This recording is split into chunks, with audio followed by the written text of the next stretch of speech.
Okay. അപ്പോൾ ആദ്യം quantum mechanics foundation പറയുമ്പോൾ ചരിത്രത്തിൽ ചില കാര്യങ്ങൾ ഓർക്കണം.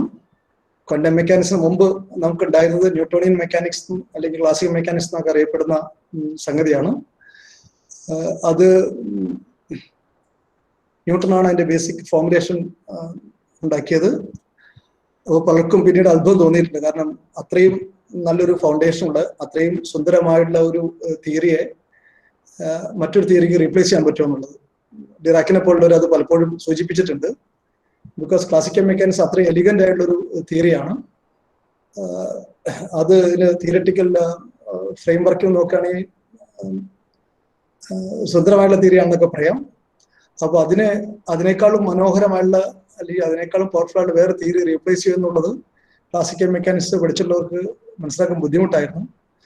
എന്ന് മാത്രമല്ല, ക്ലാസിക്കൽ മെക്കാനിക്സിന്റെ ഏറ്റവും അടിസ്ഥാനപരമായിട്ടുള്ള സങ്കല്പങ്ങൾ പലതും ക്വാണ്ടം മെക്കാനിക്സ് കാര്യമായിട്ട് മാറ്റിയിട്ടുണ്ട്. ക്ലാസിക്കൽ മെക്കാനിക്സിൽ ന്യൂട്ടന്റെ ഫോർമുലേഷനിൽ ന്യൂട്ടൺ അസ്യൂം ചെയ്തത് things are made of small things called in particles or corpuscles. അപ്പോൾ അത് വെച്ചിട്ടാണ് ബാക്കിയെല്ലാം ഉണ്ടാക്കിയിരിക്കുന്നത്. എന്ന് വെച്ചാൽ അത് അറ്റോമിക് തിയറി അല്ല, ബട്ട് സ്മോൾ തിങ്സ് ചേർന്നതാണ് ഭൂമി, അല്ലെങ്കിൽ ഭൂമിയല്ല എല്ലാ വസ്തുക്കളും. For example, when you want to consider gravitational force between Earth and Moon, you can take the gravitational force of each part of Earth with each part of Moon and add all that by vector addition, and you get the total force. അപ്പോൾ അർത്ഥത്തിൽ particles assume ചെയ്തിരുന്നു. And പാർട്ടിക്കിൾസിന് mass എന്നുള്ള ഒരു idea ചെയ്തിരുന്നു. Mass എന്താണെന്നെ കുറിച്ച് അധികം ഡീറ്റെയിൽസിലേക്ക് newton പോയിട്ടില്ല. പിന്നെ ന്യൂട്ടൺ തന്നെ പറഞ്ഞിട്ടുണ്ട്, if I could see further, it is because I stood on the shoulders of giants. ഭീമന്മാരുടെ പലരുടെയും തോളത്ത് കയറി നിൽക്കാൻ കഴിഞ്ഞതുകൊണ്ടാണ് എനിക്ക് കൂടുതൽ കാണാൻ കഴിഞ്ഞിട്ടുള്ളത്. അപ്പോ ഫോർ എക്സാമ്പിൾ ദക്കാർത്തിന്റെ കാർട്ടീഷ്യൻ കോർഡിനേറ്റ്സ് ന്യൂട്ടൺ മുമ്പേ അവൈലബിൾ ആയിരുന്നു. അതുകൊണ്ട് വളരെ വളരെ എളുപ്പമുണ്ടായി ന്യൂട്ടന്. അതുപോലെ ഗലീലിയോ, കെപ്ലർ, ഇവരുടെ എല്ലാം കോൺട്രിബ്യൂഷൻസ് ധാരാളമായിട്ട് ന്യൂട്ടൺ ഉപയോഗിച്ചിട്ടുണ്ട്. അപ്പോൾ കാർട്ടീഷ്യൻ കോർഡിനേറ്റ്സ് എന്ന് പറയുന്നത് ഉണ്ടെങ്കിൽ position of any particle can be represented by 3 numbers, what we call x y z coordinates. Original ദക്കാർത്തിന്റെ കോർഡിനേറ്റ്സിൽ പോസിറ്റീവ് വാല്യൂസ് മാത്രമേ ഉണ്ടായിരുന്നുള്ളൂ, ബട്ട് ന്യൂട്ടൺ എക്സ്റ്റെൻഡഡ് ഇറ്റ്. അപ്പോൾ given 3 numbers, you can specify the position of a particle. That may look trivial now, but at that time it was kind of breakthrough, because with that you could convert things to mathematics. അപ്പോൾ നമ്മുടെ യൂണിവേഴ്സിലെ ഓരോ പാർട്ടിക്കിൾസിന്റെ ഡിസ്ക്രിപ്ഷനും mathematical equations ആയിട്ട് മാറ്റാനുള്ള ഒരു സ്റ്റെപ്പായിരുന്നു അത്. ഒരുപക്ഷെ അതിനൊരു നൂറ്റാണ്ട് മുമ്പ് ജീവിച്ചിരുന്നവര് ഒരുപക്ഷെ അത് ആലോചിച്ചിട്ടുണ്ടാവില്ല. ഈ കാണുന്ന നമ്മൾ ചുറ്റും പറവകൾ പറക്കുന്നതോ അല്ലെങ്കിൽ നദി ഒഴുകുന്നതോ കാണുമ്പോൾ ഇതിനൊക്കെ ഒരു ബേസിക് ഇക്വേഷൻസ് എഴുതാൻ പറ്റുമെന്ന്, അല്ലെങ്കിൽ കുറച്ച് ഫിസിക്കൽ ലോസ് വെച്ചിട്ടാണ് ഈ സംഗതികളെല്ലാം മൂവ് ചെയ്യണമെന്നുള്ളത് ആലോചിക്കാൻ പറ്റില്ലായിരുന്നു ഒരുപക്ഷെ. പ്ലാനറ്റ്സിന്റെ മൂവ്മെന്റ്സിനെ കുറിച്ചൊക്കെ ആൾക്കാർ അതിനു മുമ്പ് ഒബ്സർവ് ചെയ്തിരുന്നു. അപ്പോൾ ചില ധാരണകൾ ഉണ്ടായിരുന്നു. ആദ്യം ഉണ്ടായിരുന്ന ധാരണ ഭൂമി സെന്റർ ആണെന്നും ബാക്കിയെല്ലാം അതിന് ചുറ്റും കറങ്ങുകയാണെന്നാണ്. അപ്പോൾ അതിൽ പക്ഷെ ഫോഴ്സിനെ കുറിച്ച് വലിയ ധാരണ ഉണ്ടായിരുന്നില്ല. ഐഡിയ വാസ് ദാറ്റ് ഈ പ്ലാനറ്ററി മൂവ്മെന്റ്സ് എല്ലാം സർക്കുലർ ഓർബിറ്റ്സിലാണെന്നുള്ളതായിരുന്നു. ഹെവൻലി ബോഡി സർക്കിളിൽ മൂവ് ചെയ്യാൻ വേണ്ടിയിട്ട് പ്രത്യേകിച്ച് ഫോഴ്സ് ഒന്നും വേണ്ട, അതിന്റെ നാച്ചുറൽ മോഷൻ ആണെന്നാണ് സങ്കല്പിച്ചിരുന്നത്. അതുപോലെ ഹെവിയർ ബോഡീസ് താഴേക്ക് വീഴുന്നതും ലൈറ്റർ ബോഡീസ് മുകളിലേക്ക് പോകുന്നതൊക്കെ നാച്ചുറൽ മോഷൻ ആയിട്ട് കരുതിയുള്ള സമയത്താണ് ന്യൂട്ടൺസ് ഇക്വേഷൻസ് ഉണ്ടായത്. അപ്പോൾ ഈ ലോസ് ഓഫ് ഫിസിക്സ്, അതുപോലെ മെക്കാനിക്സിനെ ലോസ് ഉണ്ടാക്കാൻ പറ്റുന്നത് ഒരു പക്ഷേ ന്യൂട്ടന്റെ കോൺട്രിബ്യൂഷൻ ആണ്. ഇതുപോലെ ടൈം, അബ്സല്യൂട്ട് ടൈം എന്നുള്ളൊരു സങ്കല്പം ന്യൂട്ടൺ കൊണ്ടുവന്നു. Independent of the motion of any particular body we can define time. അതുകൊണ്ട് എർത്തിന്റെ റൊട്ടേഷനുള്ള സ്പീഡ് കൂടുതലോ കുറയുന്നത് അങ്ങനെയുള്ള എല്ലാം നമുക്ക് ഈ ഒരു മാസ്റ്റർ ക്ലോക്ക് എന്നുള്ള സങ്കല്പം വെച്ച് പറയാൻ പറ്റും. കാർട്ടീഷ്യൻ കോർഡിനേറ്റ്സിൽ ടൈം ഉണ്ടെങ്കിൽ U can define position of A particle, then velocity, and if you have the mass, then you can define momentum, then you can define energy, and the way things moves is given by this equation, what is known as second law of Newton. d square r by dt square equal to, sorry, or m mass into d square r by dt square equal to force. So given all the forces, you can find the acceleration, and if you integrate this, you can find the velocities, and integrate once again, you can find the its position at any given amount of time. In principle, that can be done. So if you know all the forces, then you can do calculations. And this is actually possible, at least in the case of celestial objects like moon, sun, etc. For example, you can predict eclipses with a great accuracy to a limit of seconds.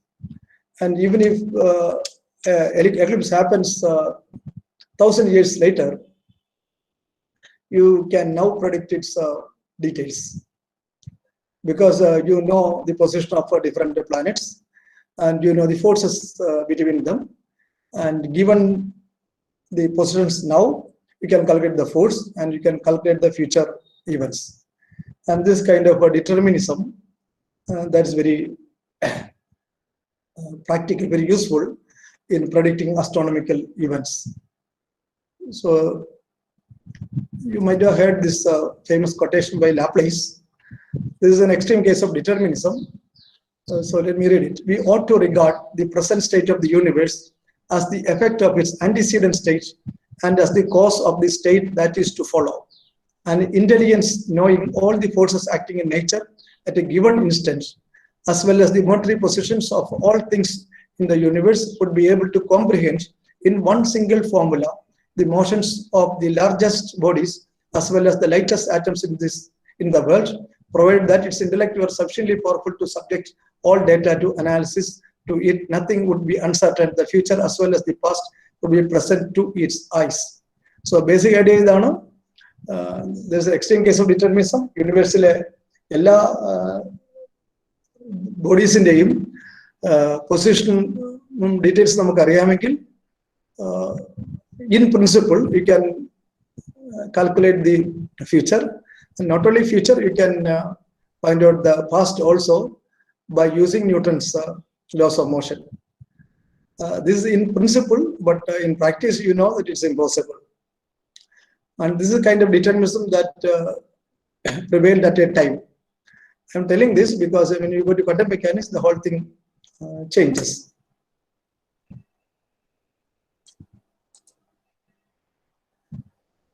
Now, by the end of the 19th century, there were many real problems that scientists could not explain. For example, the existence of atoms. From Dalton's theory, and also from things like thermodynamics, kinetic theory of gases, and also calculations by people like Einstein on Brownian motion, people knew that things are made of molecules, and the molecules are made of atoms. And you think of the simplest atom, and how do you account for it? By the end of the 19th century, people knew that there's a proton, there's a nucleus, the center of the atom, and there's an electron that goes around.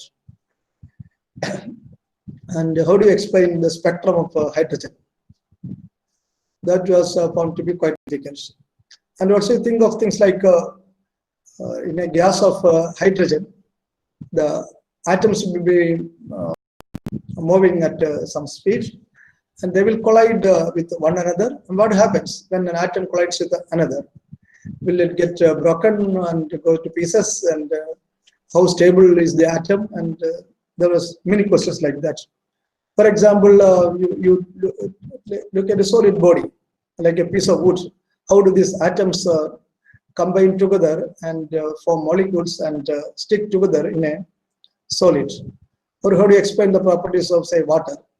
There were hundreds or thousands of such problems. And of course, you know the problem of black body radiation, etc. So historically, it was from black body radiation and its study, the idea of quantum came into being. One reason for that is that during 19th century, there was a lot of pressure to build good steam engines. And to build good steam engines with high efficiency, you have to understand thermodynamics properly. And there was a lot of incentive for studying thermodynamics, and in Germany, Planck and many of his friends were actually working on theory and experiments of blackbody radiation. And with the hesitance, he put forward this idea of quantum.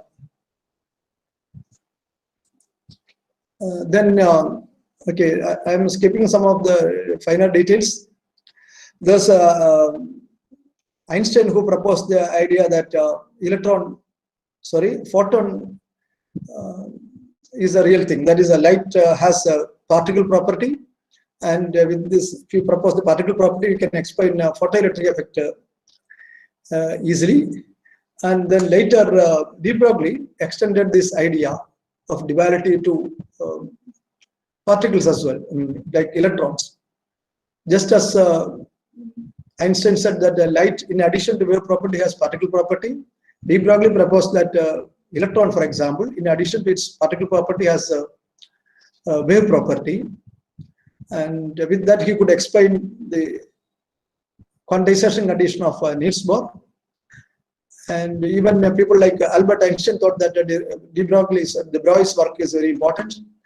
And Schrödinger wanted to write down an equation to describe the matter waves. And he started off from Hamilton-Jacobi equation. And Hamilton-Jacobi's idea was very useful in combining wave optics and ray optics. There in wave optics, you consider waves as the fundamental thing. And in the limit where wavelength is very small, you get ray optics as a limit. So he wanted, Schrödinger wanted it probably the other way. He wanted a kind of wave theory in which in a limit you will get Newtonian mechanics. And he could write this wave equation, and wave mechanics followed from that. Then Heisenberg came up with a formulation which looked completely different. He realized that position and momentum are to be represented by a set of numbers, which later was called the matrix. In the beginning, he didn't realize that it is the matrix theory, and it will follow the condition that Q and P matrices will satisfy the condition QP minus PQ is I H bar times identity. So these two formulations looked completely different. That is, matrix mechanics and wave mechanics looked completely different. And then people like Schrödinger himself and Dirac could unify these things. That Dirac formulated a more abstract theory in which he could take different pictures. One is Schrödinger picture, or the other is Heisenberg picture, and we can have any number of pictures in between. So he could formulate this in terms of abstract operators and vectors.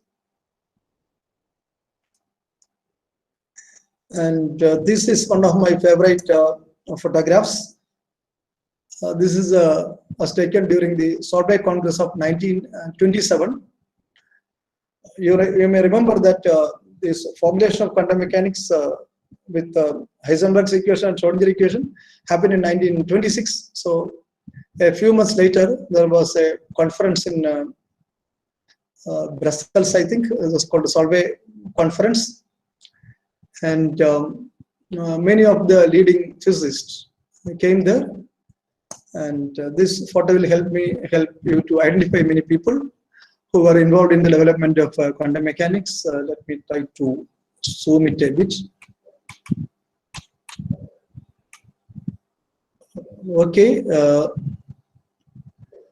this is Planck, who proposed the idea of quantum, and later this was extended to explain the spectrum of explain a photoelectric effect by Albert Einstein. Then I should mention Niels Bohr, who used this idea of E equal to h nu to explain hydrogen spectrum, the Rydberg formula, and he also assumed the Bohr quantization condition of angular momentum. Then there is Compton, who actually did explain he came up with this Compton effect. After the discovery of Compton effect, people really believed in the existence of photons. Then comes de Broglie, who proposed the wave nature of electrons and other particles. Then comes Schrodinger, then Heisenberg, wave mechanics and matrix mechanics. Then people like Pauli, Dirac, who extended these things. And then you have many others like Ehrenfest, who showed that this quantum mechanics gives Newtonian mechanics as a limit. Then, of course, there is Lorentz, Marie Curie, many others, Lanchevin. Okay, so 16 of these people were either Nobel Prize winners or those who won Nobel Prize later. And Solvay conference is important for this topic on foundations of quantum mechanics. Hello? There is a doubt in the comments if you want to see. Oh, okay. Comments.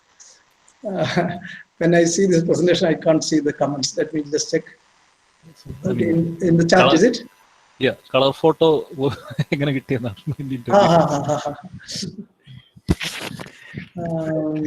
could be some restoration, right? Yeah, even people recently restored Padar Panjali and all in color. Right. And there's one more thing. The color photography is actually quite old. I think Maxwell was one of the fellows who sort of explained how color photography and color printing is possible. See, once you have the techniques for a black and white photography, you can use different filters. You take black and white photographs with say a red filter, blue filter, and a green filter. And if you can somehow combine it, then you can get color photographs. So color photography basic technique is very old, but I'm not sure whether these people had taken color photograph. I think this is probably artificially colored, but many color photographs, Albert Einstein is available, I think, isn't it? I'm not absolutely sure. Okay, anyway, let me come to my points. So, see, in Solvay conference, there are a lot of debates with Einstein on one side, and Einstein and his group on one side, and Niels Bohr on the other side. And Einstein came up with a lot of questions regarding what was known as Copenhagen interpretation, or interpretation by people like Niels Bohr, Heisenberg, Max Born, etc. And the people like Schrodinger, de Broglie, they supported Einstein's idea. So there was a lot of lively debates in those days in Solvay, in the Solvay conference, and that was very interesting. That and now we know that the questions raised by Einstein were very relevant, but later it turned out that most of the answers given by Niels Bohr are acceptable to the present day quantum physics. So Copenhagen interpretation prevailed over these things, and it was later people like Schrodinger and Einstein came up with many apparent paradoxes like Schrodinger cat, problem of entanglement, then EPR paradox, etc. So I think many of these things had its foundation in the 1927 Solvay conference. The problem was that, see, these, whether you take Schrodinger's wave mechanics or Heisenberg's matrix mechanics, both were very successful in explaining things like, say, spectrum of hydrogen or energy levels of harmonic oscillator, and they gave identical results. But first problem was these two approaches look completely different. Wave mechanics was closer to the classical physics, because people are dealing with the waves for a long time, like sound, the light, etc. are well known, and so wave mechanics looked acceptable, but matrix mechanics, in which Q and P were replaced by operators, was not acceptable to people like Einstein or Schrodinger in the beginning, because the idea of position and momentum itself changes, and then you come up with problems like uncertainty principle. But later, Schrodinger himself raised that the two formulations are identical, and as I told earlier, Dirac made things more clearer. The Dirac's thesis, PhD thesis, was titled simply quantum mechanics, and all these people, not all, Dirac, Pauli, Heisenberg, all were very young, and only probably Schrodinger was slightly older. He was 37 or 38, and he was considered as a very old person by these people, a senior, and so it was at that time known as sort of a boys' physics. I mean, very young people developed the quantum mechanics. So let me go to next thing. Okay.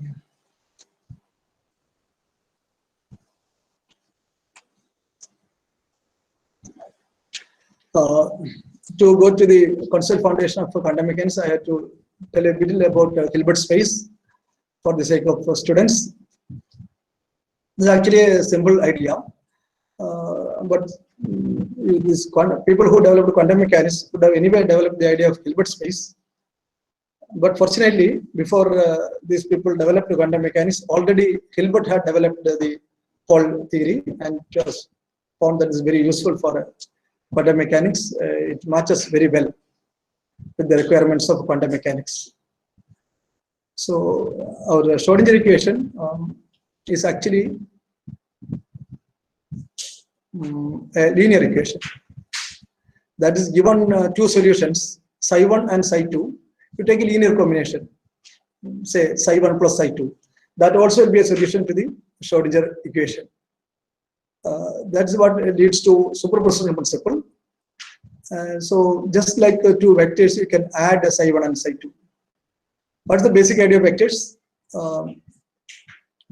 Given two vectors, you should be able to add them, should be able to multiply vector with some scalar. So put all these conditions together for a vector space. There should be a group under addition. Group means given two elements, a combination should be another element of it. There should be identity, with additive identity, that is just a zero vector, and there should be inverse. For psi, it's minus psi is the inverse, and it should be associative. And this addition is anyway associative. So the one basic condition is that it should be a group under addition. Then you have a scalar multiplication defined with these linear properties: a times psi 1 plus psi 2 is a psi 1 plus a psi 2, and a plus b psi equal to a psi plus b psi. Then you have this condition, then it's a linear vector space. To go to Hilbert space, you have to define inner products, and then from the idea of inner product, you can define a norm such that bra psi ket psi is greater than or equal to greater than 0, except when psi is equal to 0. So these are conditions for Hilbert space. In the case of finite dimensional spaces, these are enough. But when you go to infinite dimensional spaces, you have to take infinite combinations. Instead of psi 1 plus psi 2, you can take psi 1 plus psi 2 plus psi 3, etc. But you simply, if you take psi 1 plus psi 2 plus psi 3, that may not be a vector in that Hilbert space. You have to have convergence. So conditions that for every Cauchy sequence, the limit should be within the space, should be bound and within that space. So when you deal with the finite dimensional Hilbert spaces, these are good enough. In the case of infinite dimensional Hilbert space, you have to take care of the convergence property. So I'm telling this because if you already know the idea of Hilbert space, then it's very easy to place your foundations of quantum mechanics clearly on that. So when quantum mechanics was developed in the beginning, they did not specifically make a list of postulates. That came later when people wanted to write things in a systematic way. Usually when you learn quantum mechanics or special theory relativity, you first state some postulates. Because you are not building on classical mechanics, you are proposing a new theory with its own postulates. Now, what about classical mechanics? Classical mechanics also has its postulates, though it is not usually stated that way. For example, the idea of inertial frame of reference, particles having definite mass and definite position. These are all postulates of classical mechanics. So when you go to quantum mechanics, there is a complete break from the classical ideas. For example, when in classical mechanics, when you talk about a body, you specify its mass and you specify its position. From that, you can define its velocity. And if you multiply velocity with the mass, you can define its momentum. And you can measure these things. You can measure mass or momentum or energy. And there is no limit on the accuracy of measurements. Whereas in quantum mechanics, things change. So state of a system is represented by a psi. Think of this as a column vector in a vector space. So state of any system is represented by its state vector in the Hilbert space. In Schrodinger's formulation, you can take its components in the basis of coordinate system, that is eigenstates of a position operator, and then you call it in Schrodinger formulation, you call it psi of x or psi of xyz. But in a more abstract formulation, you call it a ket psi. So whether you have one particle or two particle, you represent a system by a wave function. For example, if you have a proton and electron bound to form a hydrogen atom, then hydrogen atom is represented by a state vector. And if you have two hydrogen atoms and if you want to consider them together, for example, to describe a hydrogen molecule, then you consider a larger Hilbert space and you take a vector, state vector that represents both the hydrogen atoms combined, that is combined to form a molecule. And now next point is, let me go to observables. In quantum mechanics, observables are represented by Hermitian operators acting on that Hilbert space. For example, energy is represented by Hamiltonian operator, and momentum is represented by momentum operator. And as I stated earlier, Q and P do not commute. Q representing position operator and P representing momentum operator do not commute. If they do not commute, you cannot make measurements of both of them simultaneously. So when you make a measurement of a Hermitian operator, you will get one of the eigenvalues as the result. This is the typical measurement postage. Some people have changed this postage later to include more general measurements. But this is what is called the projective measurements. That is what is usually we take. And in projective measurement, when you make a measurement, you get one of the eigenvalues as the measurements, and the system will collapse into one of the eigenstates of the operator. So this probably doesn't have classical analogs. So here measurement is slightly tricky, and even today there are a lot of discussions going on that. And people have extended the idea of measurements to include things like weak measurements, etc. And so statistical interpretation comes here. So in the case of operator, you cannot immediately say what is the expected value. You can only have expectation value, that is probabilistic. So expression value of A is given by psi A psi, where psi is the wave vector. And the state of a system, it changes the time, not by Newton's equation, but by Schrodinger equation. But the time evolution is determined by the Hamiltonian operator. So IS bar dou psi by dou t is h psi. When you go to Schrodinger's formalism, you put additional conditions like if you undertake derivative, the psi has to be smooth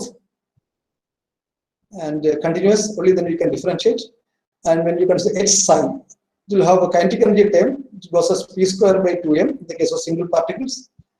And p gets replaced by the operator minus is bar del. So you are in h, you will have terms like dou square psi by dou x square. So you need to take second derivative. So you put a condition that the wave function should be continuous and its first derivative should be continuous, so that you can take a second derivative.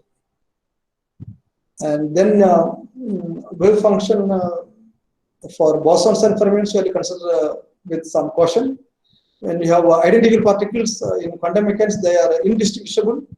So wave function should be symmetric with respect to exchange of or permutation of bosons, and anti-symmetric due to permutation of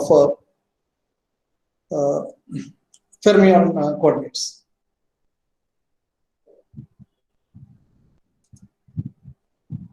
Now let me go to some conceptual problems which bothered people. This is the famous double slit experiments, which sort of tells you some issues with interpreting quantum mechanics. See, for example, you think of this: you have a double slit, and you have an electron gun which sends electrons. If you consider this as de Broglie waves, this will be just like Young's double slit experiment, and these waves will go through the slit, and you get an interference pattern. So to describe how the interference pattern is formed, you need wave property. And for recording the interference pattern on the screen, you either use a photograph film or some gadgets like a CCD, where for recording the thing, you take a particle property. Because in CCD, one pixel is probably excited by a photon, or in a photographic film, a few molecules are affected by light falling on it at a time. So this problem comes even when you describe things like, say, hydrogen atom. For example, if you take the hydrogen spectrum, you have this H alpha line, which has a wavelength of around 6,500 angstrom or 656 nanometer. And how do you make a classical picture of it? An atom has a size of the order of angstrom, and it absorbs or emits a wave of wavelength which is around 6,000 times larger. So if you take the ratio of 1 angstrom to 6,000 angstrom, it's like comparing our size to, say, Everest. So how can this atom emit or absorb such a large wave? Even if you think of a wave packet, the wave packet should have a size of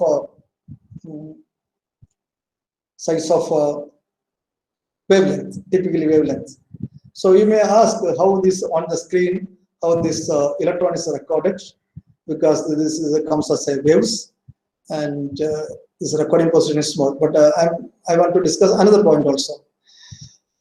Now, classically, you will say that this electron goes through one of these slits. And if you take that idea, then you run into problem.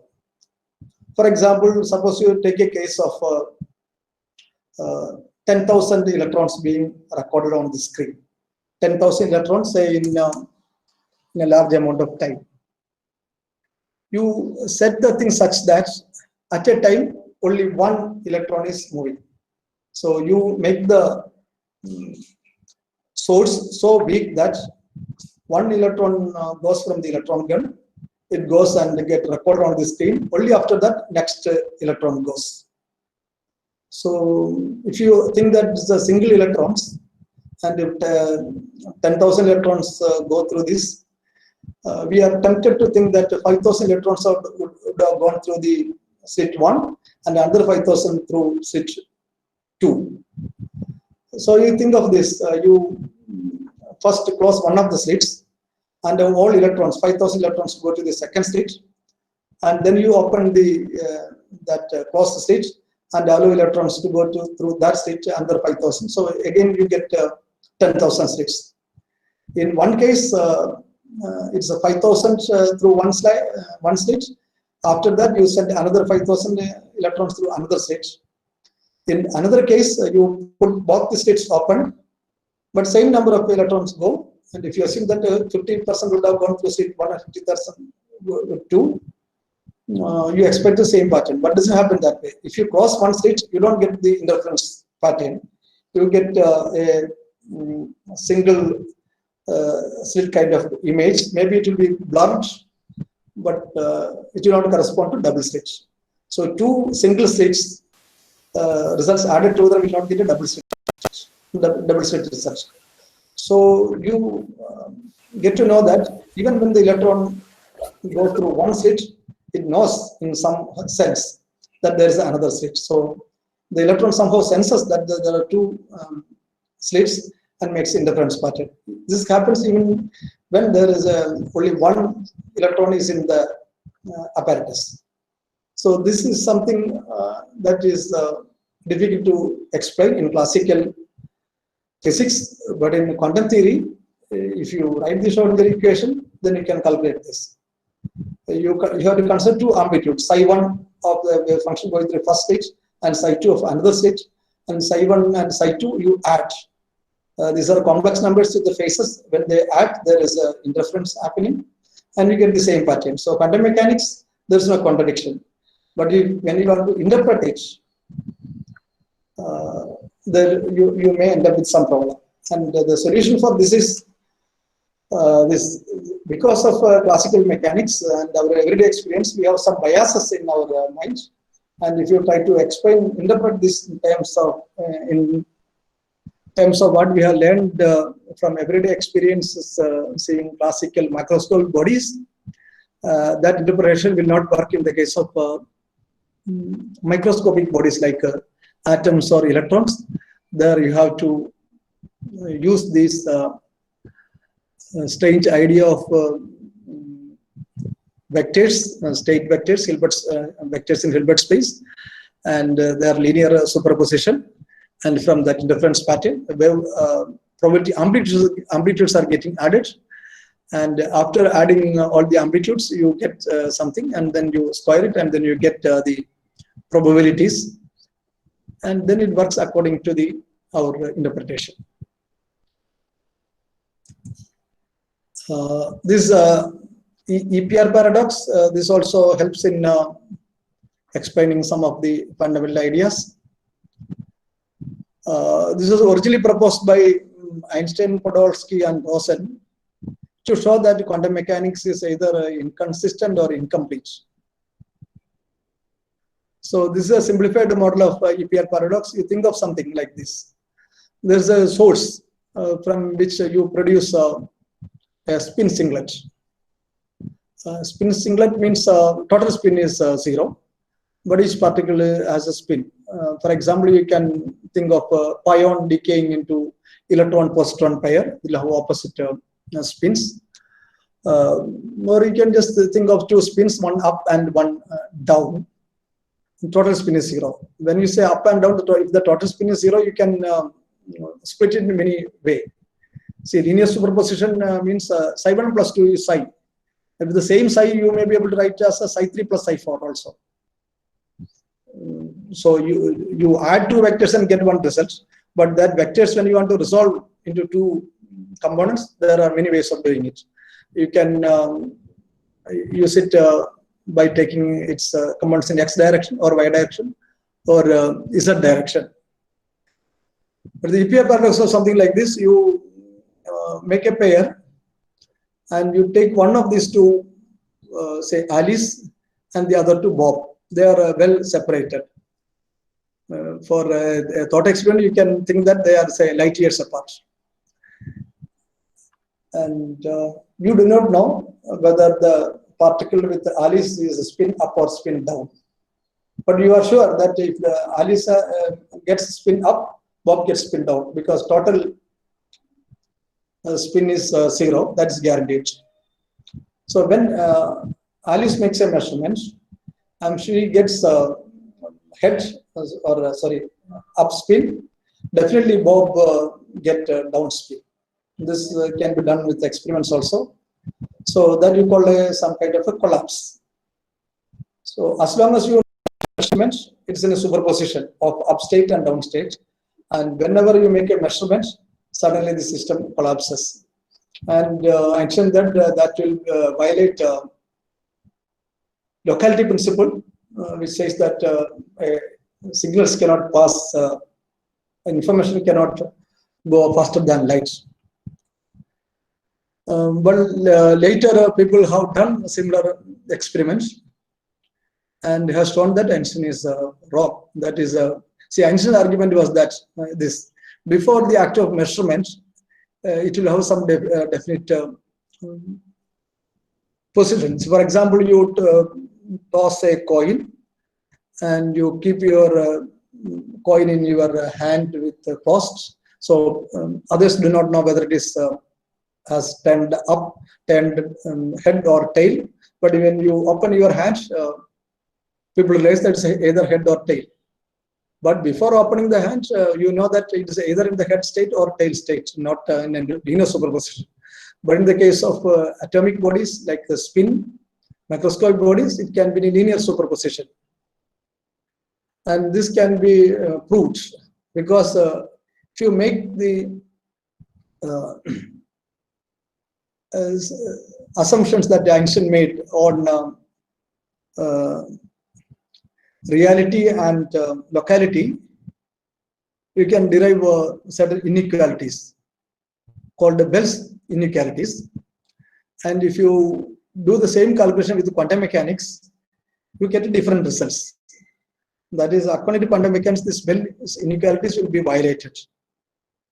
And this is something that can be checked with the experiment, and people have actually done the experiments, and people have found that Bell's inequalities are violated, and it works according to quantum mechanics.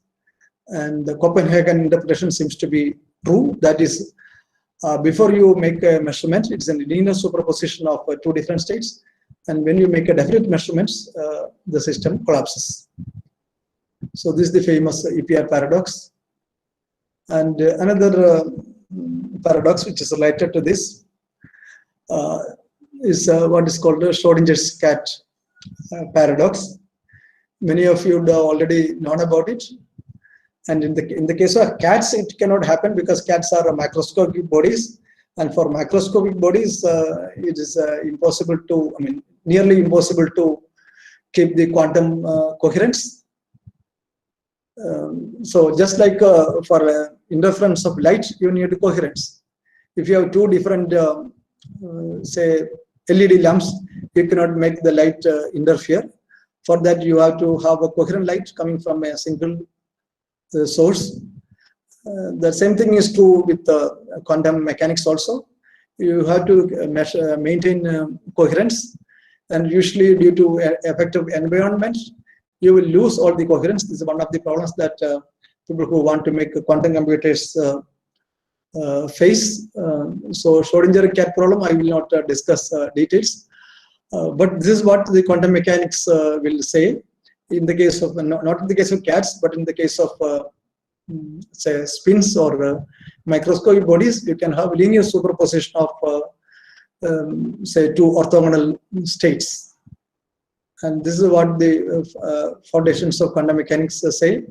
I am coming to the end of my talk. I want to add one thing, and that is, see, usually when you think of say making foundations for a building, you do all the foundational work in the beginning, and then you build on the foundations. But in physics, it is different. You strengthen the foundations as you go on building higher and higher. That's what usually happens. In quantum mechanics, even today, people are working on these foundational problems like question of measurement and things like that. So the foundation, the idea, problems of foundations of quantum mechanics still a active area. Some people keep asking good questions. There are problems with how do you account for information and information loss in quantum mechanics. In quantum mechanics, evolution is by unitary operator, and all unitary operators are have inverses. So in principle, this is a reversible operation. So you can ask questions like, can you go back in time, or how can you destroy some information, because all the operations are unitary. So there are many open questions, and there are interpretations which are still disputed, like multi versus many world interpretation. Even among physicists, there's a lot of disagreements.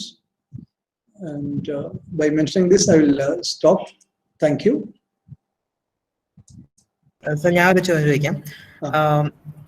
Hilbert സ്പേസിൽ ഇപ്പോൾ ഒരു vector നമ്മൾ എടുത്താലും അതിനെ ഒരു scalar multiply ചെയ്താലും അതൊരു different vector ആയിട്ട് ട്രീറ്റ് ചെയ്യണോ, അതോ നമ്മൾ അത് സെയിം ഐഡന്റിക്കൽ ഫിസിക്കൽ സ്റ്റേറ്റ് ആണോ? Like in the ray space it is the same thing എന്ന് പറയുമല്ലോ. വളരെ സ്ട്രിക്റ്റ് ആയിട്ട് പറയുകയാണെങ്കിൽ ഹിൽബർട്ട് സ്പേസിൽ ഒരു വെക്ടർ ആണെന്നല്ല പറയേണ്ടത്. ഹിൽബർട്ട് സ്പേസിലുള്ള ഒരു റേ സ്പേസ് കൺസിഡർ ചെയ്യാം. ആ റേ സ്പേസ് എന്ന് പറഞ്ഞാൽ ഡയറക്ഷൻ മാത്രമേ ഉള്ളൂ, അതിന് മാഗ്നിറ്റ്യൂഡ് ഇല്ല. Or you say that is unit vectors. So strict ആയിട്ട് പറഞ്ഞാൽ it is defined as a ray in a Hilbert space. അപ്പോൾ ഒരു സ്കെയിലറോട് മൾട്ടിപ്ലൈ ചെയ്ത് കഴിഞ്ഞാൽ doesn't make any difference. Normalise ചെയ്യുമ്പോൾ തിരിച്ചാവും. But if you take a psi1 plus b psi2, then normalize it, then that makes a difference. അതായത് ഒരെണ്ണത്തിനൊരു number കൊണ്ട് multiply, ഒരു വെക്ടറിനെ എടുത്തിട്ട് ഒരു നമ്പർ കൊണ്ട് മൾട്ടിപ്ലൈ ചെയ്താൽ റേ മാറില്ല, ഡയറക്ഷൻ മാറില്ല. അതിന്റെ ഓപ്പോസിറ്റ് ഡയറക്ഷൻ ആയാൽ പോലും ബേസിക്കലി റേയുടെ ഡയറക്ഷൻ അത് തന്നെയാണ്. എന്ന് വെച്ചാൽ psi or minus psi represent the same system. പക്ഷെ a psi1 plus b psi2 എന്ന് എടുക്കുമ്പോൾ അതിന് ഇപ്പൊ എ വലിയൊരു നമ്പറും ബി ചെറുതുമാണെങ്കിൽ കിട്ടുന്ന റിസൾട്ട് ഡിഫറെന്റ് ആണ്. എയുടെയും ബിയുടെയും റിലേറ്റീവ് വാല്യൂ അനുസരിച്ച് a psi1 plus b psi2ന്റെ വാല്യൂസ് പലതരത്തിൽ മാറാം. ആൻസർ ക്വസ്റ്റ്യൻ അല്ല, ആൻസർ ഓക്കെ ആണെന്ന് വിചാരിക്കുന്നു. ഹിൽബർട്ട് സ്പേസിൽ തന്നെയാണോ ഡിഫൈൻ ചെയ്തിരിക്കുന്നത്? അപ്പോൾ ഈ പ്രൊജക്റ്റീവ് ഹിൽബർട്ട് സ്പേസും ഹിൽബർട്ട് സ്പേസും രണ്ടാണോ, അത് സെയിം സംഭവം തന്നെയാണോ ഈ പറയുന്നത്, അറ്റ്ലീസ്റ്റ് മാത്തമാറ്റിക്കലി സ്പീക്കിംഗ്? അല്ല, സാധാരണ മാത്തമാറ്റിക്സുകാർ ഡിസ്കസ് ചെയ്യുന്ന ഹിൽബർട്ട് സ്പേസ് ആണ്. നമുക്ക് ശരിക്കും വേണ്ടത് ഹിൽബർട്ട് സ്പേസിന്റെ പുറത്തുള്ള അല്ലെങ്കിൽ ഹിൽബർട്ട് സ്പേസ് വെച്ച് ഡിഫൈൻ ചെയ്യുന്ന ഒരു റേ സ്പേസ് ആണ്. കാരണം നോർമലൈസേഷൻ സ്റ്റേറ്റ്സ് മാത്രമേ നമുക്ക് കൺസിഡർ ചെയ്യേണ്ട ആവശ്യമുള്ളൂ. അപ്പോൾ നമുക്ക് വേണ്ടത് റേ സ്പേസ് ആണ്. അത് അതേ കൺഫ്യൂഷൻ ഒന്നും ആക്കേണ്ട ആവശ്യമില്ല. ഹിൽബർട്ട് സ്പേസ് എടുത്തോളെ എന്നിട്ട് നോർമലൈസ് ചെയ്യാന്ന് വിചാരിച്ചാൽ മതി. പിന്നെ ഒരു പ്രാവശ്യം നോർമലൈസ് ചെയ്യാൻ യൂണിറ്ററി ഓപ്പറേഷൻസ് എല്ലാം നോർമൽ ഇത് മാറില്ല. കാരണം നമ്മൾ ടൈം എവല്യൂഷൻ എന്ന് പറയുന്നതും ഒക്കെ യൂണിറ്ററി എവല്യൂഷൻ ആണ്. അതുകൊണ്ട് റേ നമ്മൾ ഇടയ്ക്കിടയ്ക്ക് നോർമലൈസ് ചെയ്യേണ്ട ആവശ്യമില്ല. ഒരിക്കൽ നോർമലൈസ് ചെയ്ത് കഴിഞ്ഞാൽ നാച്ചുറൽ എവല്യൂഷൻ അത് മാറില്ല. Thank you sir. ഒരു ഡൗട്ട്, ഞാൻ താരാനാഥാണ്. ഇപ്പൊ ഡിൻഡോയുടെ അക്കൗണ്ടിൽ കയറിയുള്ളൂ, കയറാൻ പറ്റാത്തതുകൊണ്ട്. ഓക്കെ, അതായത് ഇപ്പൊ നമ്മളിപ്പം ഈ മോസ്റ്റ് ജനറൽ കെറ്റ് സൈ എന്ന് പറയുന്നത് അതിന്റെ ഫോം എങ്ങനെയാണ്? ഇപ്പൊ നമ്മൾ സാധാരണ ഈ പൊസിഷൻ ബേസ്ഡിലല്ലേ പറയാം. അത് ശരിക്കും പറഞ്ഞാൽ ഈ കെറ്റ് സൈ വിത്ത് കെറ്റ് എക്സ് ചെയ്യുന്ന സാധനമല്ലേ ഇപ്പൊ നമുക്ക് ഫംഗ്ഷൻ ആയി കിട്ടുന്നത്. അപ്പം ഈ മോസ്റ്റ് ജനറൽ സൈയുടെ ഫോം എന്താണ്? മോസ്റ്റ് ജനറൽ എന്ന് പറഞ്ഞാലേ വിതിൻ ഈ ചില കണ്ടീഷൻസ് ഉണ്ടാവും. ഫോർ എക്സാമ്പിൾ ഇലക്ട്രോണിന്റെ കേസിൽ ഇലക്ട്രോണിന് ഒരു ചാർജ് ഉണ്ട് അല്ലെങ്കിൽ മാസ് ഉണ്ട്. അതുകൊണ്ട് പകുതി മാസുള്ള ഇലക്ട്രോൺ അല്ലെങ്കിൽ പകുതി ചാർജ് ഇലക്ട്രോൺ അങ്ങനെ സംഭവമില്ല. So all states will have same charge same mass. അപ്പൊ അതിനൊക്കെ സൂപ്പർ സെലക്റ്റഡ് സംഗതി എന്ന് പറയും. അപ്പൊ അങ്ങനെ വേണമെങ്കിൽ ഒരു ഹിൽബർട്ട് സ്പേസ് റെസ്ട്രിക്ഷൻ പറയാം. അത് കഴിഞ്ഞാൽ അതിനകത്ത് ഏത് വെക്ടറും is good as good as any other vector. ഒരെണ്ണം ഒരു എക്സ്ട്രീം കേസ് ആണെന്നല്ലേ ഇതാന്ന് പറയേണ്ട ആവശ്യമില്ല. ഏത് വെക്ടറും പോസിബിൾ ആണ്. സാധാരണ നമ്മൾ റിയലിസ്റ്റിക് കേസുകളിൽ കൺസിഡർ ചെയ്യാൻ എന്താണെന്ന് വെച്ച് കഴിഞ്ഞാൽ, ഫോർ എക്സാമ്പിൾ ഒരു ഹൈഡ്രജൻ ആറ്റം ആണെന്ന് വിചാരിക്കാം. ലോ ടെമ്പറേച്ചർ ഒക്കെ ആണെങ്കിൽ most of the atoms will be in the ground States. അപ്പോൾ ഗ്രൗണ്ട് സ്റ്റേറ്റിൽ അതിന് കറസ്പോണ്ടിങ് ഉള്ളതായിരിക്കും. ഒരു ഫൈനൈറ്റ് ടെമ്പറേച്ചർ ആകുമ്പോൾ ഗ്രൗണ്ട് സ്റ്റേറ്റിൽ ചിലപ്പോൾ 95% ഗ്രൗണ്ട് സ്റ്റേറ്റ് ആയിരിക്കും, 10% അല്ലെങ്കിൽ വേറെ പെർസെന്റ് ഫസ്റ്റ് എക്സൈഡ് സ്റ്റേറ്റിലായിരിക്കാം. അപ്പൊ ആ കേസിൽ നമ്മളിപ്പോ ചെയ്യുന്നത് എങ്ങനെയാണെന്ന് വെച്ച് കഴിഞ്ഞാൽ ദർ ഇസ് ഗ്രൗണ്ട് സ്റ്റേറ്റ് ഉള്ളതിന്റെ ഫസ്റ്റ് എക്സൈഡ് സ്റ്റേറ്റിന്റെ ലീനിയർ കോമ്പിനേഷൻ ആയിരിക്കാം. പക്ഷെ അങ്ങനെ വരുമ്പോൾ നമ്മൾ സാധാരണ ചെയ്യുന്നത് അങ്ങനെയുള്ള പലതരം പോസിബിലിറ്റീസ് കൺസിഡർ ചെയ്യുമ്പോൾ ഡെൻസിറ്റി മെട്രിക്സ് അപ്രോച്ച് ആണ് ഉപയോഗിക്കാവുന്നത്. ഇഫ് യു ഹാവ് ഹൈഡ്രജൻ ആണെങ്കിൽ ഇപ്പൊ ground state wave function something e⁻⁻ എന്നുള്ള ഫോമിലാണ്. അപ്പൊ അത് കിട്ടുന്നത് ഈ പറയുന്ന ഈ സൈ ആർ ചെയ്തിട്ടല്ലേ കിട്ടുന്നത്. അപ്പൊ ആ മാത്തമാറ്റിക്സ് എങ്ങനെയാണ്?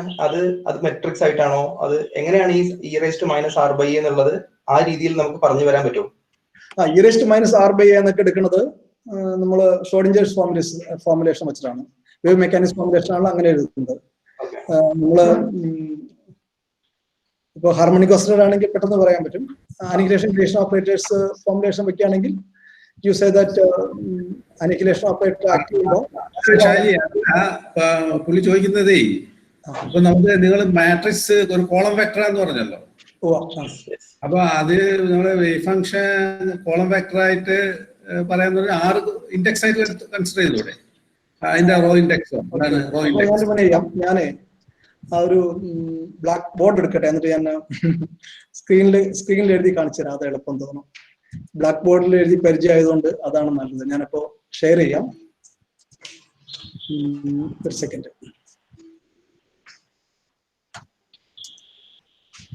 തരുന്നതിന് കാണാമെന്ന് വിചാരിക്കണം. ഓക്കെ, ഇതാണ് അബ്സ്ട്രാക്ട് സ്റ്റേറ്റ് എന്ന് പറയുന്നത് സൈ. ഓക്കെ, ഇനി നമ്മൾ പൊസിഷൻ ഓപ്പറേറ്റർ എടുക്കാം, എക്സ് ഓപ്പറേറ്റർ. അതിന്റെ ഏജന്റ് സ്റ്റേറ്റ്സിന് സ്മോൾ എക്സ് എടുക്കാം. Okay, X. ഇതിന് ഏജന്റ് വെക്ടേഴ്സ് എടുക്കാമെന്നൊക്കെ എന്നോട് കൂടുതൽ ചോദിക്കില്ല, പക്ഷെ നമ്മൾ അസ്യൂം ചെയ്യാം ഇത് ഈ എക്സ് എന്ന് പറയുന്നത് പൊസിഷൻ ഓപ്പറേറ്ററിന്റെ ഏജന്റ് സ്റ്റേറ്റ്സ് ആണെന്ന്. അങ്ങനെയാണെങ്കിൽ you can define bra x psi. ഇതിനെയാണ് നമ്മൾ സൈ ഓഫ് എക്സ് എന്ന് പറയുക. ഇതാണ് ഷ്രോഡിഞ്ചറുടെ സൈ ഓഫ് എക്സ്. അപ്പോ ഒരു പറഞ്ഞോട്ടെ. അപ്പൊ ഈ അബ്സ്ട്രാക്ട് വെക്ടറിന്റെ ഈ കോർഡിനേറ്റ് സിസ്റ്റത്തിലുള്ള കമ്പോണൻസ് ആണ് സൈ ഓഫ് എക്സ് എന്ന് പറയുന്നത്. ഈ സൈ ഓഫ് എക്സ് ആണ് ഇതാണ് നമ്മൾ റേഡിയൽ കോർഡിനേറ്റ് സിസ്റ്റത്തിൽ e⁻⁻ എന്നുള്ള ഫോമിലൊക്കെ വരിക.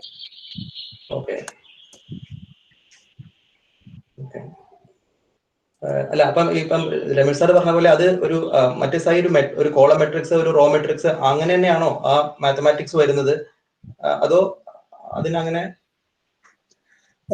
അതായത് സ്ട്രിക്റ്റ് ആയിട്ട് മാത്തമാറ്റിക്സ് ആയിട്ട് പറഞ്ഞു കഴിഞ്ഞാൽ റോ മെട്രിക്സ് എടുക്കാം, പക്ഷേ ഇൻഫിനിറ്റ് കോളംസ് ഉണ്ടാവും. രമേഷ് സാർ എന്ത് പറയുന്നുണ്ട്? സോറി രമേഷ് സാർ, അതിന്റെ മാട്രിക്സ് ഇൻഡെക്സ് എക്സ് ആണ്, but it is continuous. Okay.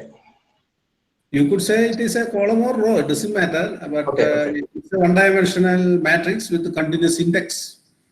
Okay.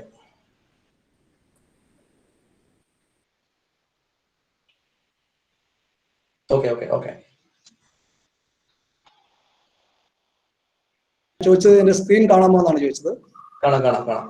കാണാം. അപ്പോ മെട്രിക്സ് എന്ന് പറയുമ്പോൾ ചെറിയൊരു പ്രശ്നമുള്ള എന്താ വെച്ചാല്, ഇപ്പൊ നമ്മള് QP commutator IH bar identity എടുത്തിട്ട് നമുക്ക് അറിയാവുന്ന മെട്രിക്സ് വെച്ചാണെങ്കിൽ ശരിയാവില്ല. അങ്ങനെ QP - PQ IH bar identity എടുത്തിട്ട് ഇത് ഫൈനൈറ്റ് ഡയമെൻഷൻ മെട്രിക്സ് വെച്ച് റെപ്രസെന്റ് ചെയ്യാൻ പറ്റില്ല.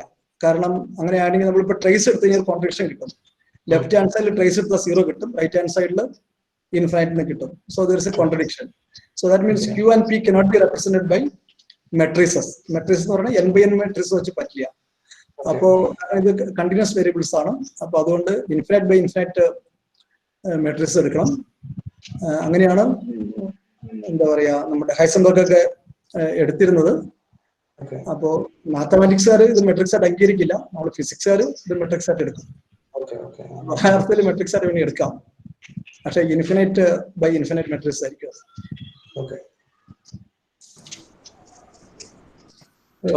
ഈ കോഷി സീക്വൻസ് എന്തിനാണ് ചെയ്തതെന്ന് ചോദിക്കുന്നുണ്ട്, അതൊന്ന് പുള്ളിക്ക് എക്സ്പ്ലെയിൻ ചെയ്ത് കൊടുക്കുക. കൺവേർജൻസ് ഇൻ ഹിൽബർട്ട് സ്പേസ് പറഞ്ഞില്ലായിരുന്നു ഷാജി? അതെന്തിനാണെന്ന് ഒരാൾ ചോദിക്കുന്നുണ്ട്. അതെന്തിനാണെന്നോ? കൺവേർജൻസ് ഫൈനൈറ്റ് കേസിൽ ഏത് ലീനിയർ കോമ്പിനേഷൻ എടുത്താലും അതുണ്ടാവും, പക്ഷെ ഇൻഫിനൈറ്റ് ആണ്. ഞാനൊരു എക്സാമ്പിൾ വെച്ച് കാണിച്ചു തരാം. ഫോർ എക്സാമ്പിൾ ഹാർമോണിക് ഓസിലേറ്റർ ആണെന്ന് വിചാരിക്കാം. And you have the ground state 0, you have 1, 2 ഇങ്ങനെ ഉണ്ടെന്ന് വിചാരിക്കുക. ഓക്കെ, ഇതെല്ലാം ഓർത്തോണൽ സ്റ്റേറ്റ്സ് ആണ്. U consider state like this, psi equal to 0 plus 1 plus 2 plus ... infinite series. Okay, ഒരു ഇതെടുത്ത് വിചാരിക്കാം. ഇതെല്ലാം നോർമലൈസ്ഡ് ആണ്. ദാറ്റ് ഈസ് 0 0 is 1, 1 1 is 1, പക്ഷെ 0 1 എന്ന് പറയുന്നത് 0 ആണ്. ഇങ്ങനെയാണെന്ന് വിചാരിക്കാം. Now you take psi എടുത്ത് വിചാരിക്കാം, എന്താ വരിക? 0 0 plus 1 1 plus 2 2 plus etc. ഇങ്ങനെയല്ലേ വരിക? ബാക്കി ടേംസ് എല്ലാം 0 ആയിരിക്കും. What will be this? 1 plus 1 plus 1 plus 1 plus ... This will not convert, so you get infinite, or infinite through number illa, abo you say that it's unbound. So that psi എന്നൊരു vector ഉണ്ടാവില്ല. 0 1 ഒരു combination എടുത്തു കഴിഞ്ഞാൽ അങ്ങനെ psi എന്നുള്ളൊരു vector നമ്മുടെ Hilbert സ്പേസിൽ ഉണ്ടാവാൻ പറ്റില്ല. ഹിൽബർട്ട് സ്പേസിലെ ഇതെല്ലാം ഒരു നോംഡ് വെക്ടർ സ്പേസ് ആണ്. എല്ലാ വെക്ടറിനും ഒരു ഫൈനൈറ്റ് ലെങ്ത് ഉണ്ടാവണം. അപ്പൊ ഇങ്ങനെ ഒരു വെക്ടർ പറ്റില്ല. അതുകൊണ്ട് ഈ കോമ്പിനേഷൻ പോസിബിൾ അല്ല. അപ്പൊ ഏത് കോമ്പിനേഷനും ഇൻഫിനിറ്റ് കോമ്പിനേഷനും ഒരു വെക്ടർ ആയിരിക്കണം എന്ന് നമ്മൾ നിർബന്ധിച്ചു കഴിഞ്ഞാൽ സംഗതി പാടും. But if you have put and കണ്ടിട്ട് like 1 by say 1 factorial, 1 by 2 factorial ഇങ്ങനെ ആയി കഴിഞ്ഞാൽ this is A converging sequence. അപ്പൊ ആ കേസിൽ ഡിഫൈൻഡ് ആയിരിക്കും. അപ്പോൾ കൺവെർജൻസ് എന്ന് പറയുന്നത് എങ്ങനെ ഡിഫൈൻ ചെയ്യണം എന്നുള്ളതിന് കുറെ ആലോചിച്ചിട്ടാണ് കോഷി സീക്വൻസ് എന്ന് പറയുന്നത്. അതാണ് വേണ്ട കൺവെർജൻസ് കണ്ടീഷൻ. കോഷി കൺവെർജൻസും വേറെ കൺവെർജൻസും ചെറിയ വ്യത്യാസമൊക്കെ ഉണ്ട്, അത് നമുക്ക് വേണ്ടി വേറെ ഡിസ്കസ് ചെയ്യാം. പക്ഷെ ബേസിക് ഇതാണ്. അപ്പൊ പറഞ്ഞേ പറ്റുള്ളൂ. സഫിഷ്യന്റ്ലി ഫാസ്റ്റായിട്ട് കൺവെർജ് ചെയ്യുന്ന വെക്ടേഴ്സ് എല്ലാം സീക്വൻസ് എല്ലാം അതിന്റെ കിട്ടുന്ന വെക്ടർ ഹിൽബർട്ട് സ്പേസിൽ ഉണ്ടാവണം. അല്ലാതെ ഏത് കോമ്പിനേഷൻ എടുത്താലും പറ്റണമെന്നില്ല. ഇത് ഇൻഫിനിറ്റ് കേസിൽ മാത്രമേ പ്രശ്നം വരുന്നുള്ളൂ. പക്ഷെ ഹിൽബർട്ട് സ്പേസിൽ ഇമ്പോർട്ടന്റ് ആണ്. കാരണം എന്താ വെച്ച് കഴിഞ്ഞാൽ ഹിൽബർട്ടിന് മുമ്പ് ആൾക്കാർ കൺസിഡർ ചെയ്യുന്നത് അധികവും ഫൈനൈറ്റ് ഡയമെൻഷൻ ഹിൽബർട്ട് സ്പേസ് ആണ്. ഹിൽബർട്ട് ആണ്, അല്ലെങ്കിൽ ഹിൽബർട്ടിനൊപ്പം വർക്ക് ചെയ്തവരൊക്കെയാണ് ഇത് ഇൻഫിനിറ്റ് ഡയമെൻഷൻ കേസിലേക്ക് എക്സ്റ്റെൻഡ് ചെയ്തത്. Hello sir. സാർ എനിക്കൊരു ക്വസ്റ്റ്യൻ. അതെ സാർ. സാറേ എന്റെ ക്വസ്റ്റ്യൻ ഇതാണ്. നമ്മളെപ്പോഴും ഡബിൾ സ്ലിറ്റ് എക്സ്പെരിമെന്റ് വെച്ചിട്ടാണ് ഈ ഇന്റർഫറൻസിന്റെ വേവ് നേച്ചർ പറയത്തില്ലേ? പക്ഷെ നമുക്ക് ഇപ്പൊ സിംഗിൾ സ്ലിറ്റ് ആണെങ്കിലും അല്ലെങ്കിൽ ഒരു അപ്പർച്ചർ വെച്ചിട്ടാണെങ്കിലും ഇന്റർഫറൻസ് കാണാൻ പറ്റുമല്ലോ. കാണാൻ പറ്റും. ഡിഫ്രാക്ഷൻ അതും അത് ചെയ്യാം. അപ്പോ അതില് ഇതിന്റെ എക്സ്പ്ലനേഷൻസ് പറയാറുണ്ടോ? ഈ ഇതിന്റെ ഇതില് ഈ ഡബിൾ സ്ലിറ്റില് ഒരു അപ്പാരന്റ് പാരഡോക്സ് പോലെ വരുന്നുണ്ട്. അതുകൊണ്ടാണ് പറഞ്ഞത്. മറ്റേ സിംഗിൾ സ്ലിറ്റില് അങ്ങനെ ഒരു പാരഡോക്സിന്റെ ഇത് വരുന്നില്ല. കാരണം സ്ലിറ്റുകൾ തന്നെ ഇപ്പൊ എല്ലാ ഇലക്ട്രോണും പോകുന്നത്. അപ്പൊ ഒരു ഇലക്ട്രോൺ പോകാനുള്ള ഒരു ബീം ഒരുമിച്ച് പോകാനുള്ള വ്യത്യാസം. അപ്പൊ ഡബിൾ സ്ലിറ്റ് വരുമ്പോൾ നമുക്കൊരു അപ്പാരന്റ് പാരഡോക്സ് വന്നു. ഒരു സ്ലിറ്റ് അടച്ചു വെച്ചിട്ട് ചെയ്യണത് നമ്മുടെ വ്യത്യാസമുണ്ട്. അപ്പൊ ലൈറ്റിന്റെ കേസിന് വേണ്ടി അങ്ങനെ പറയാം. ലൈറ്റ് ഫോട്ടോൺസ് എടുക്കുകയാണെങ്കിൽ രണ്ട് സ്ലിറ്റ് ഏതൊരു സ്ലിറ്റിൽ കടന്നു പോകണം. ഒരു സ്ലിറ്റിയുടെ ഫോട്ടോ കടന്നു പോകുമ്പോൾ തന്നെ മറ്റേ സ്ലിറ്റോട് ഓൺ ആണ്, തുറന്നിരിക്കുകയാണോ അടച്ചിരിക്കുകയാണോ എന്നുള്ളത് ഈ ഫോട്ടോൺ വേണമെങ്കിൽ പറയാം. അപ്പൊ അത് ഫോട്ടോൺസിന്റെ കേസിൽ ക്വാണ്ടം തിരി വെച്ചിട്ട് എടുക്കാൻ വേണമെങ്കിൽ. അപ്പൊ വേവ്സിന് വരുന്നൊരു പ്രശ്നമാണിത്. അപ്പോ പാർട്ടിക്കിളിൽ മാത്രം ഒരു സംഗതി എടുത്തു കഴിഞ്ഞാൽ വേവ് നേച്ചർ ശരിക്കും കാണിക്കുന്ന ഒരു എക്സ്പെരിമെന്റ് ആയിട്ട് ഡബിൾ സ്ലിറ്റിനെ പറയാം. ഫെയ്ൻമാൻ വളരെ നന്നായിട്ട് ഡിസ്ക്രൈബ് ചെയ്തിട്ടുണ്ട്. ഈ ഡബിൾ സ്ലിറ്റ് എന്നുള്ളത് സ്ലിറ്റിനെ എണ്ണം കൂട്ടി വന്നിട്ട് അവസാനം അത് പാത്തനിക്കൽ ഫോർമുലേഷനിലേക്കൊക്കെ എങ്ങനെ കൊണ്ടുവരാന്നുള്ളൊരു എക്സ്പ്ലനേഷൻ ഉണ്ട് ഫെയ്ൻമാന്റെ ആയിട്ട്. അതെ, സെബാസ്റ്റ്യൻ സാർ അതിനെ കുറിച്ച് സംസാരിക്കുന്നത് കുറച്ചും ഡീറ്റെയിൽഡ് ആയിട്ട് പറയാൻ സാധ്യതയുണ്ട്. സാറിന്റെ ഫേവറേറ്റ് സംഗതിയാണ് ഈ ഡബിൾ സ്ലിറ്റ് എക്സ്പെരിമെന്റ് ജനറലൈസ് ചെയ്തിരുന്നത്. അത് പാത്തനിക്കലിലേക്ക് നയിക്കുകയും ചെയ്യും. Thank you sir, thank you.